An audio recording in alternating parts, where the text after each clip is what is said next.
Well, hello, folks. My name is Nicole Trevina Flores. I am the Global Ed Coordinator here at SCC, and I want to welcome everyone today for day 2 of International Ed Week. We had some great speakers yesterday, and we've got some great ones today.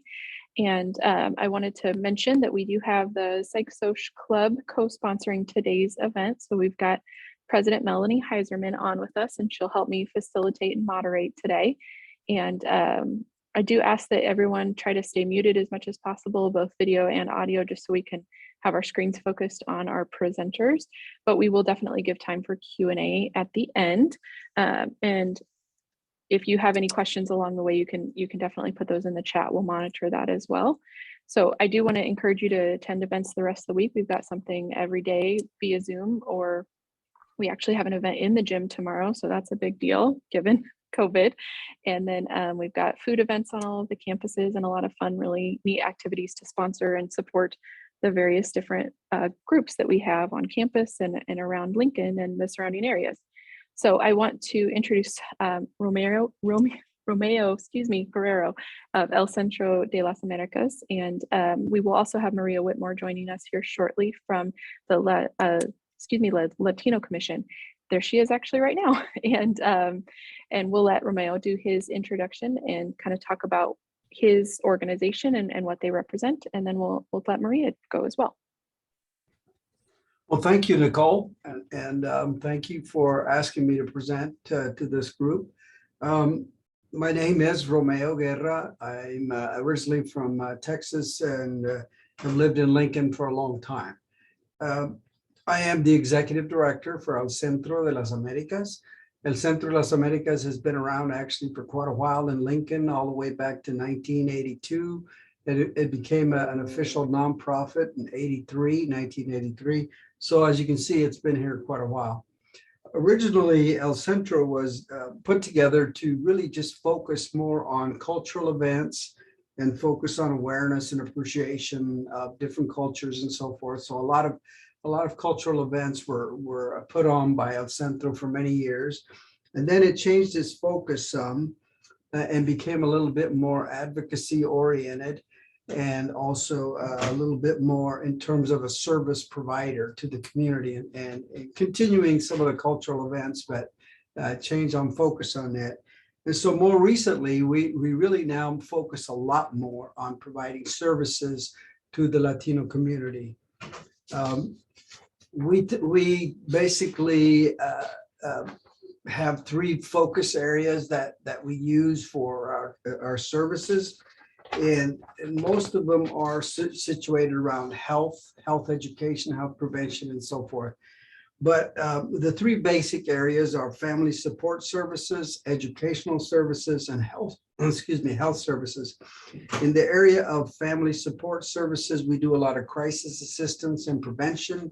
And by that, I mean that a lot of people will come in and they have an immediate crisis. Either they're about ready to get evicted, or their utilities are shut off, or somebody's getting deported. They don't know what kinds of issues they need to go through and so forth. So we immediately try to provide some kind of assistance, whether it's just interpretation and translation, or whether it's actually representation at a court or with an attorney or whatever. So that's what we call like sort of crisis assistance. We also have general assistance, and a lot of people obviously will need support services, public support services, whether it's SNAP program, food supplementals. Sometimes we also provide assistance with, again, as I mentioned, paying utilities and so forth. We also have a very good arrangement with Nebraska Legal Aid, and we do provide some legal assistance in the form of representing them and interpreting, again, with the attorneys and so forth, and actually going to court with them and whatever legal issues they're facing. A couple other things that we provide in terms of family support is, and it's coming up, we provide Thanksgiving giveaway baskets, and we also do Christmas gift giveaways for children and so forth, and all food as well for Christmas. So those are just some things that support the family. In the area of education, we have a really very successful program in the Lincoln Public Schools with our youth program. It is actually a curriculum-based program, and it's evidence-based. It's not just a after-school group for kids can come in. No, they actually have a curriculum, and they can actually go through the program, graduate, and feel that they've accomplished something. The objective and the goal of the youth program, first of all, is to actually keep the kids in school. As some of you probably know, Latinos have a higher dropout rate than the general population, but this program is aimed at keeping kids in school, and then also to have them start thinking about higher education. And a lot of the things that we do there is, of course, we make site visits to different colleges, Doane College, Southeast University, and so forth, to get them to start thinking about higher education. We also have a GED program that's provided in Spanish, and that's a pretty successful program itself. We've had quite a few graduates and so forth. We had a few successes.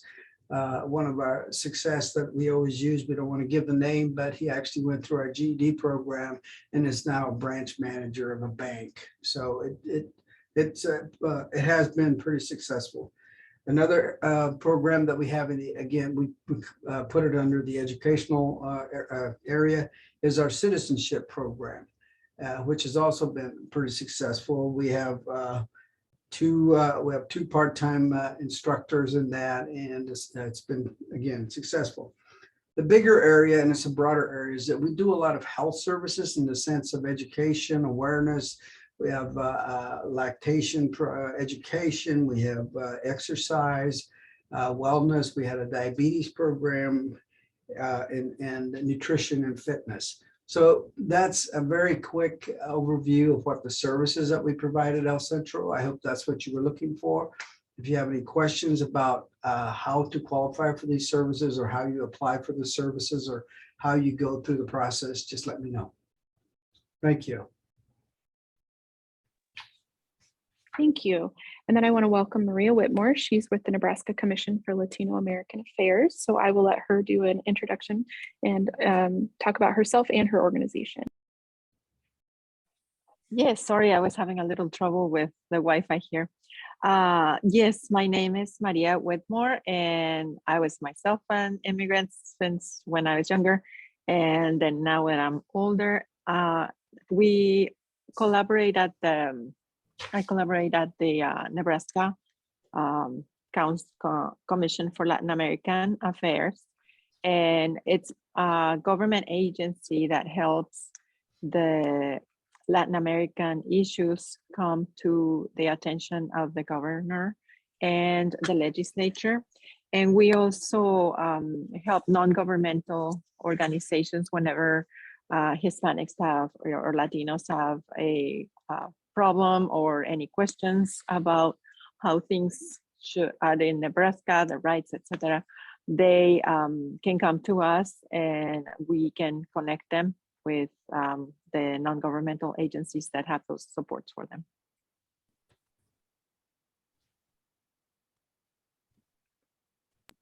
Would you both mind just talking a little bit about how you got to the positions that you're in? Go ahead, Maria. Okay. Yes. I'm originally from Mexico, and I was a student at the high school, middle school level, I think it's in some places. In sixth grade, my parents came to do their postgraduate studies. And so I experienced many of the hurdles that normal children have even nowadays, the language and cultural barriers and so on. And then I did my postgraduate studies in the US and went back to Mexico to work there at the government, and also also as a business owner.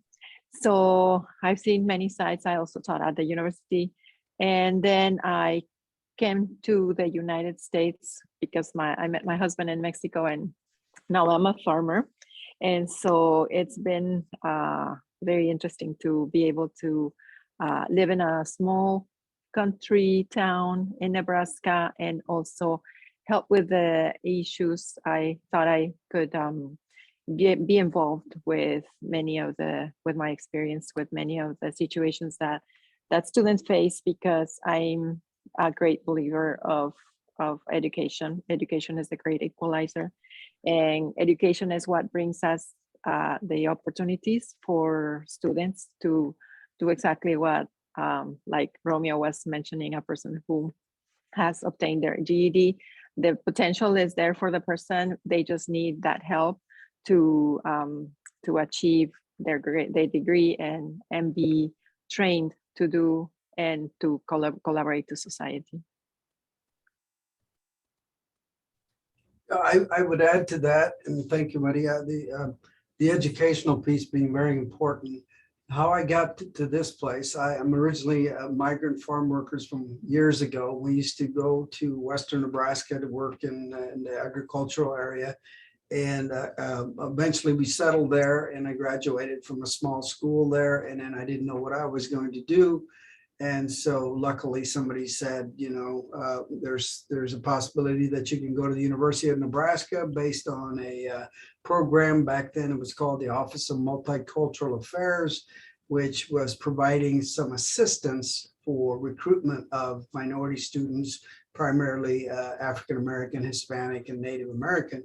The program, as lucrative as it sounded, did have a lot of conditions that you need to meet and so forth. And they provided you with a financial package, but it was mostly loans and a lot of work study and some grants. But through that program, I was able to get a bachelor's degree at the university and then continue on and get a master's degree. So the education, like Maria was saying, was basically the way I got out of the migrant sort of lifestyle.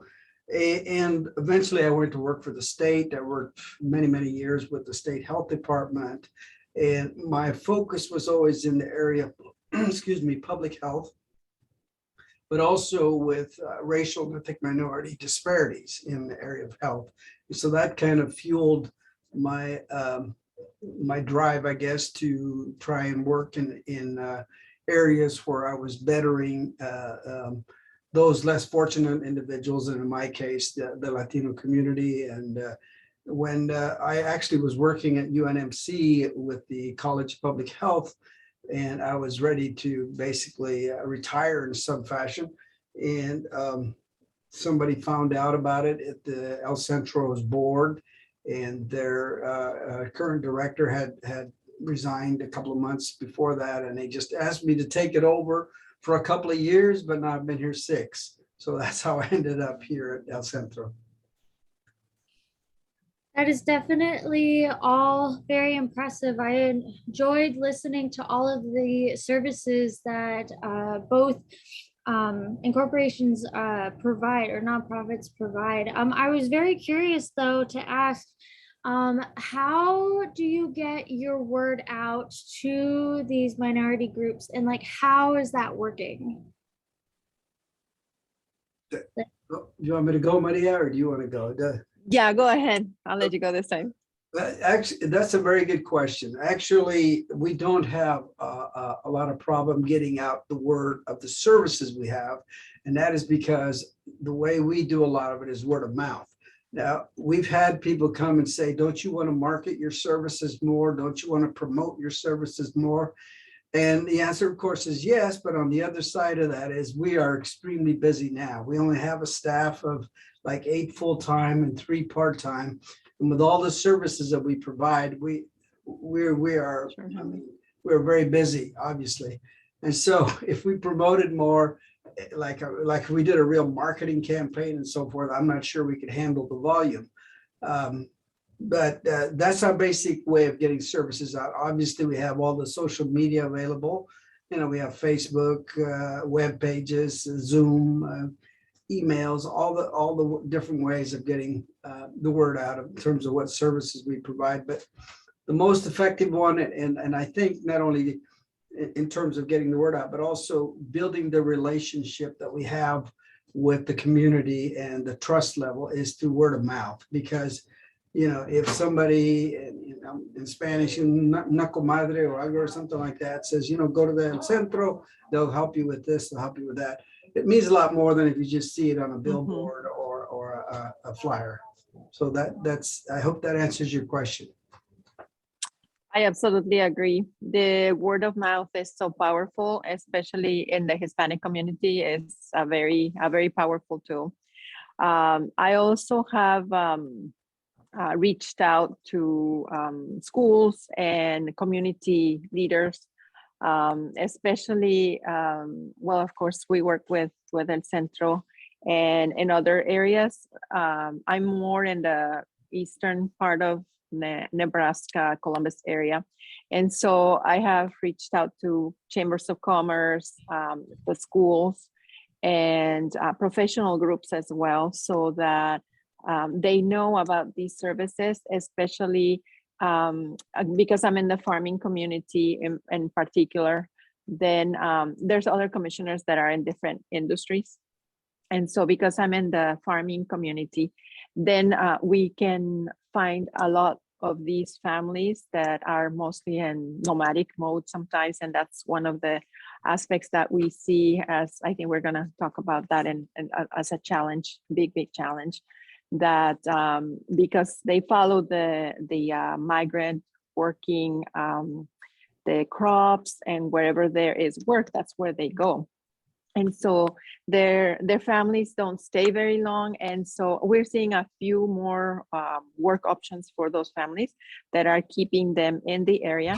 And so we need to continue to foster their students, their children, to give them what they need so that they are having that mindset of seeing how important the education is, not only for their children, but also for themselves.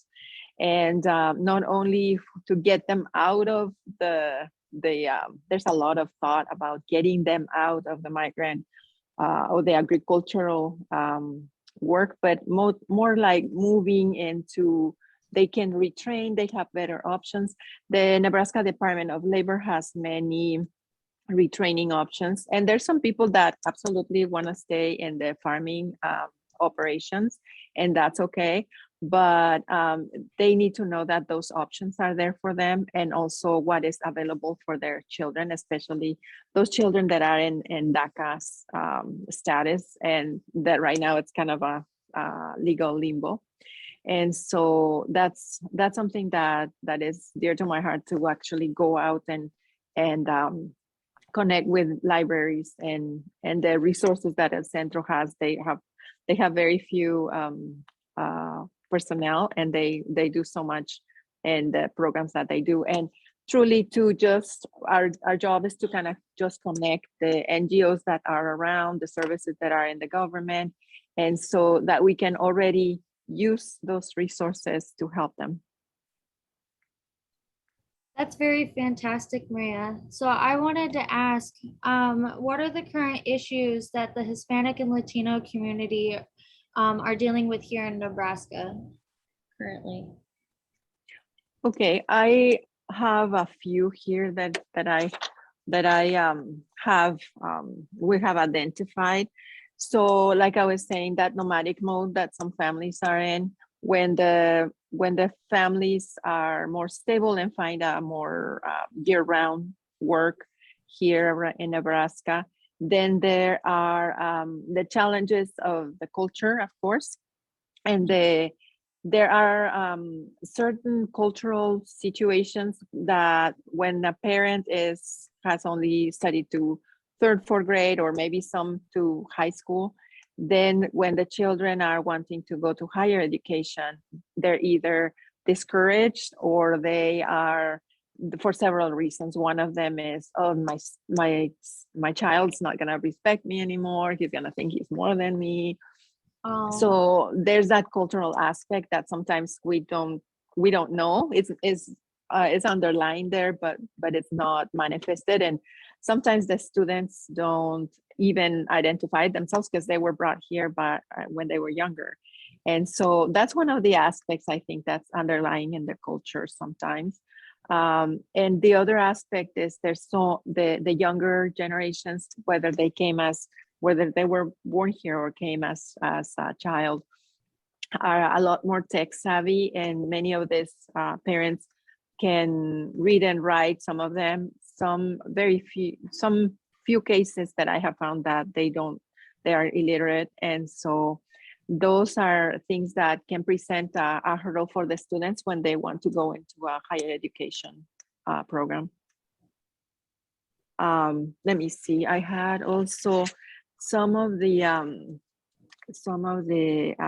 other situations is unmarried parents. We have, and it's proven by many studies that unmarried parents have lower stability, not only financial, but they also do have more emotional situations, and the positive impact of marriage in the family. I think it's a very key factor. We are very family oriented, and so that's even more so in the Latin American culture. It is really important for the students, for the children, to know that they have that family unit, and that they are like their anchor, and that setting roots and having permanence in a community, it's important. So we have seen people thrive not only economically, but also emotionally and otherwise when they have a permanence of 5 to 10 years in an area. And so also they see promotions in their jobs. And so that's mostly what I have seen experienced. I think I already mentioned the generational gap.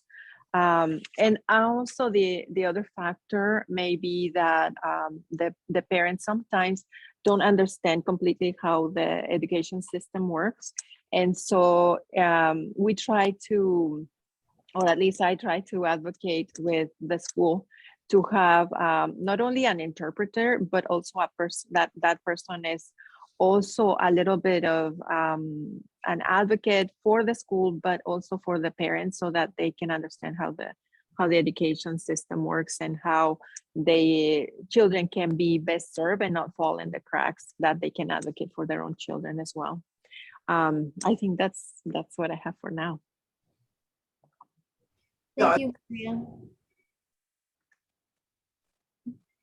Apologies, go ahead. No, I could just add a little bit more. I think Maria covered it really well, but the areas that I looked at in terms of current issues is the workforce development that she talked a lot about. I think that, and I know there's funding out there for some of these things, but I think that there needs to be better effort in terms of coming up with programs that are more specific, that would affect the Latino population in terms of workforce development, and because one of the things that we have to think about is that the great majority of immigrants, whether they're from other countries, but specifically Latinos, come here to work. I mean, that's the majority. I mean, there's obviously some other issues, and so if they come to work and develop better jobs and so forth, I think they can become more engaged and more productive citizens or community residents. The other area that, and she kind of mentioned it as well, is in the area of education. I know there's been some progress made in this area, but the dropout rate is still fairly high with Latino populations. And I think some of it is that the approach at the schools should be more family-like, and in terms of having the families involved of the Latinos in the educational process. That generally does not occur as it should. So and obviously the better education leads to better employment, leads to better economic stability, and leads to better social interaction. So those are the things that I was looking at. I think she covered the rest of the items that I had as well. So thank you. Thank you both. You guys covered beautiful subjects on how they definitely would benefit from the education and the personal projects that would help them get more integrated into society. So as to be, as you said, I'm a more productive citizen. So I wanted to then ask you to elaborate on how like the welcoming and acceptance of new immigrants within the Nebraska communities. Well, I I'll think, let, go ahead, Maria. no, you go ahead first. Please. I think that there should be some funding, and I know a lot of things, when we talk about what kinds of things can we do, you always have to go back to funding in some way. Not always, but I think there should be more funding in terms of developing like a welcoming center, a welcoming committee, those kinds of things. I know the city has a project called My City Academy, which is very successful, and it's to do the kinds of things we're talking about in terms of integrating and explaining to recent arrivals, you know, the healthcare system here, the education system here, the criminal justice system here, the business system here. Those are, in many cases, are kind of foreign to a lot of the recent immigrants. And so in order for them to become and participate more in these things, they have to know how these systems work. And My City Academy is doing a great job of that, but they can only handle 10 or 15 individuals at a time. So I think something similar to that could be expanded so that once folks get here, that they know a lot more on how to navigate these kinds of systems. Our mission actually includes some of that, and our mission's actually quite old, but it does include some of that. Part of our mission is to empower the Hispanic community so that they can become more engaged, civic engagement. So those are the things that I think if the city or the state, even, I don't know at what level, but to work in and try to figure out ways that we can include in this case, Latino population in civic affairs. Something that was very successful in my area was to get in touch with the city offices where the Hispanics will pay their utilities. And with the Chamber of Commerce, we developed something called a welcome packet.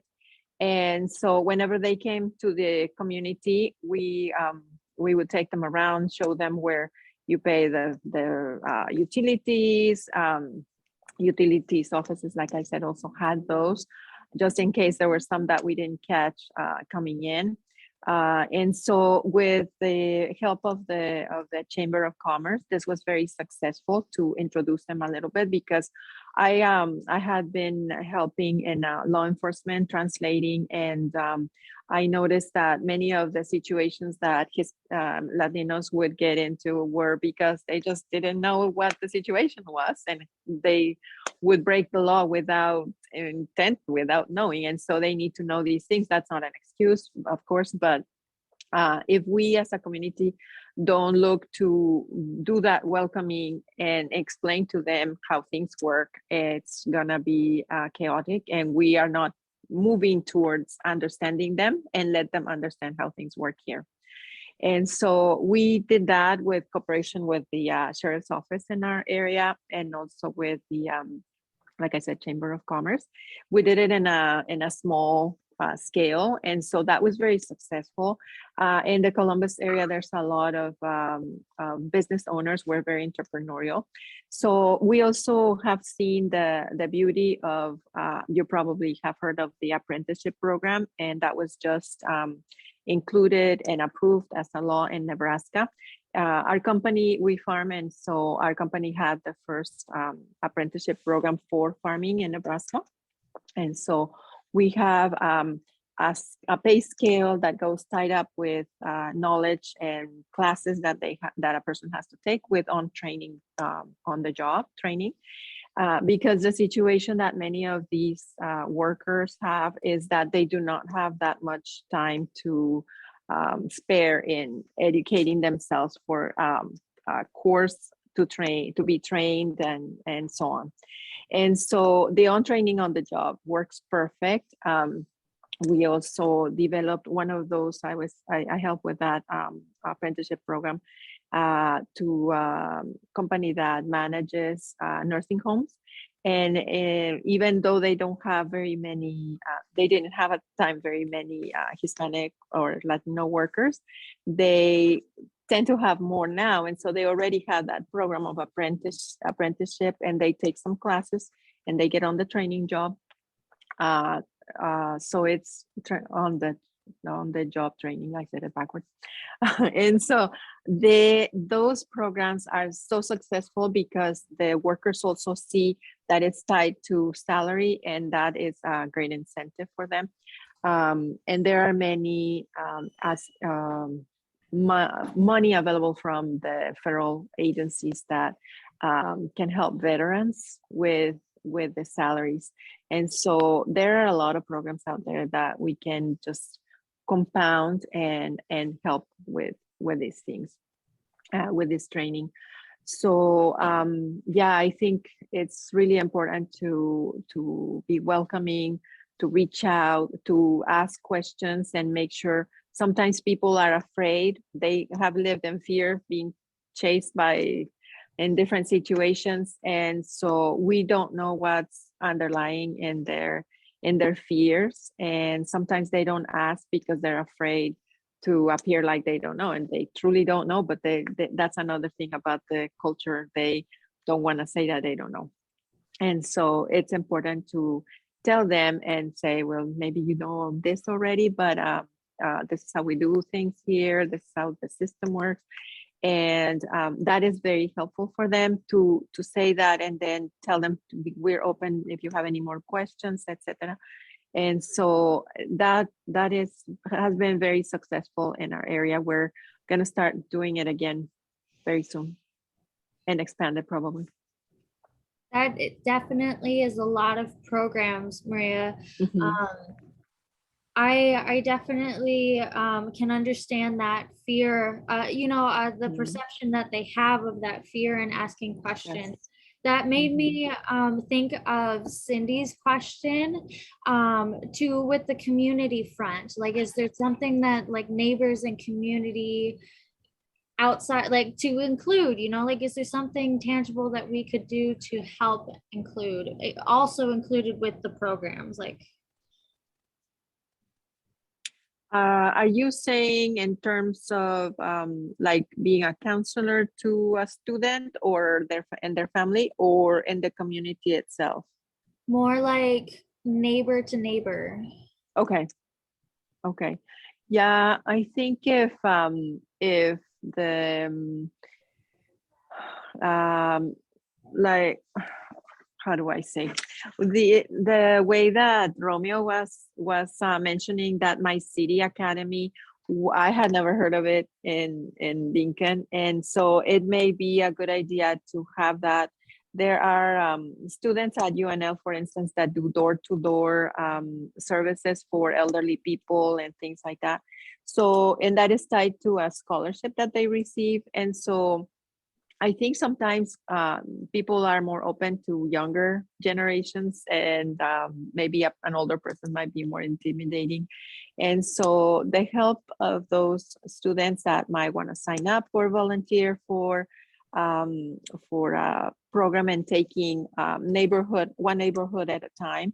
And I don't know if I have seen like in Omaha, they do block parties, things like that, and they just invite door to door. I think those things open up the help to people.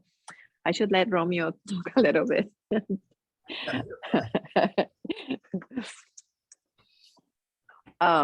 I don't know if the other program that is great is some leadership programs that chambers of commerce have. And so if we that and the LEAD program also that UNL has for farmers, I think all those programs, if we encourage them to do more get to know your neighbor kind of thing, is so important, and to have them feel at ease. We're so busy. I think one of the advantages that COVID has given us is that we realize how overwhelmed we make ourselves, and that it is important to know your neighbors. And when I live in a small town, I know that this neighbor takes care of that old lady's trash and things like that. So it's really important to have helpful neighbors and to know what the situation of a person, because you don't know when they can help you or you can help them. Beautifully said.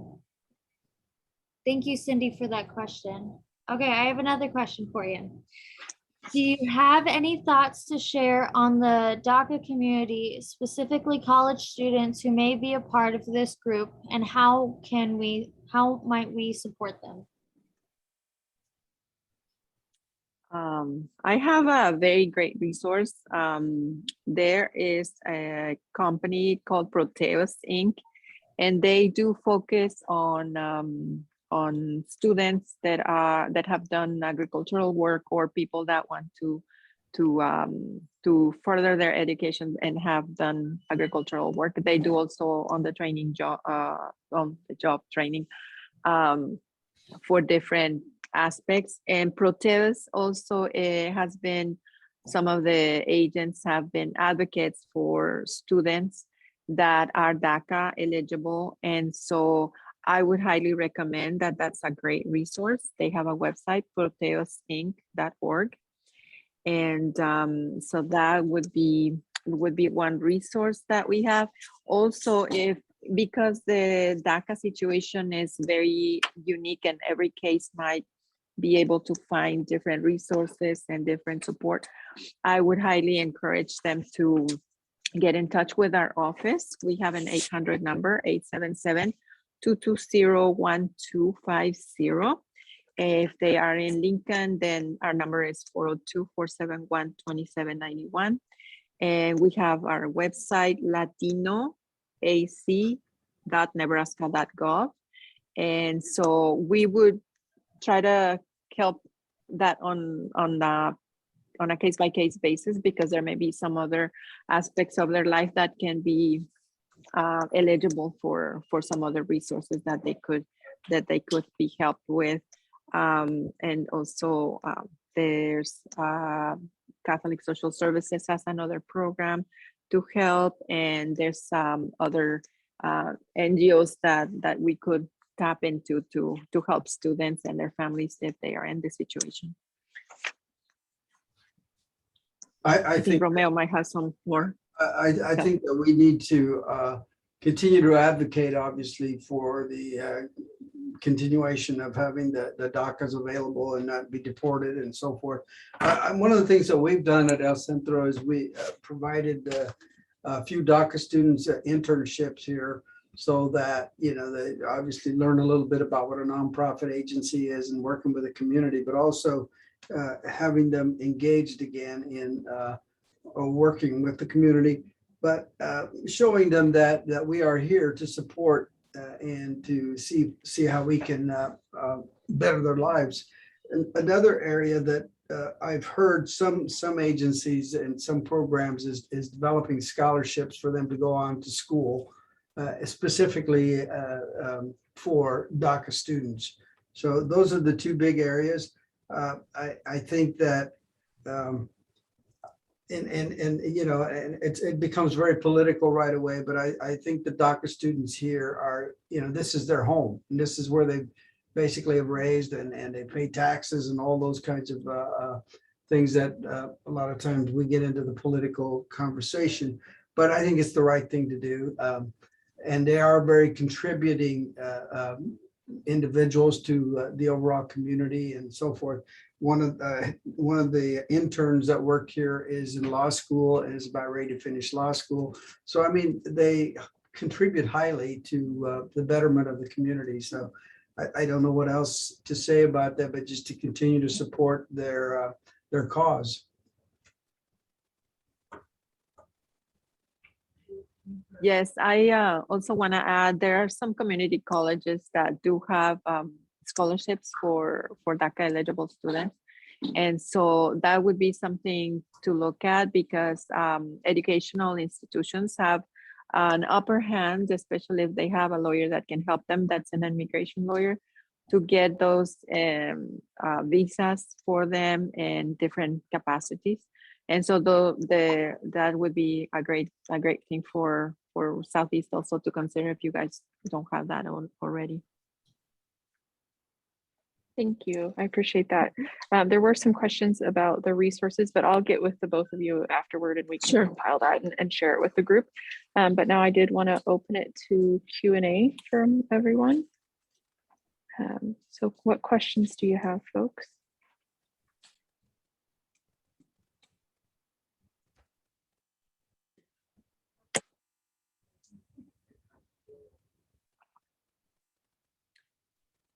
If nobody has questions, I have just one last comment. In doing a little bit of our research that we do and present things to the governor and the legislature, I have encountered that some studies on how much there is a general impression in the culture, in American culture, that people who are immigrants would require more social services and etc., those kinds of things, and that they are overwhelming and the social system.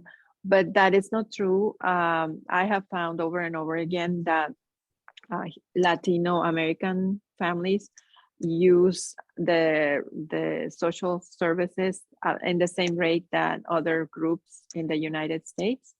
And so that's important for the students to know, that they are important, they are a unique person, they're repeatable, and that there is something they can contribute to society. Sorry, it's such a misconception, and the reality proves that it's not true. And so they need to know that, and they need to know that the social system is there to help when it's necessary, but they are also contributing to society. And because our country is not even reproducing our replacement rates, they are the ones that are actually making that system possible. That system of social services wouldn't be possible without the young people. And so that's so important for them to know. Thank you. I appreciate that.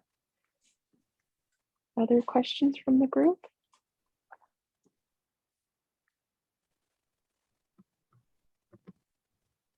I have a question about the toy drive for Carlo. I mean, not for Carlo, for Romeo. Can you hear me? Yes, I can hear you.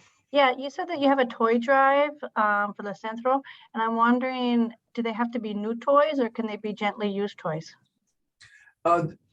That's a good question. Generally, we get them through a Toys for Tot program. I'm not sure you're familiar with that in Santa Cop. We get it from Santa Cop, but we also get them through the National Guard. And I think, well, I know those are all new toys, but gently used toys, I'm sure we could use them in some way. Okay. Yes. Yeah, okay. And I might add that our families have to register for this. We just don't hand them out randomly. The family has to register. We take the number of children in the family and their age groups. So we try to give an age appropriate toy and wrap it and so forth. So it's not just handing toys out as people go through a line. It's Okay. It's controlled in the sense that people register, get their kid's name and their age so that we can, again, make an age appropriate toy. So. Okay. All right. Thank you.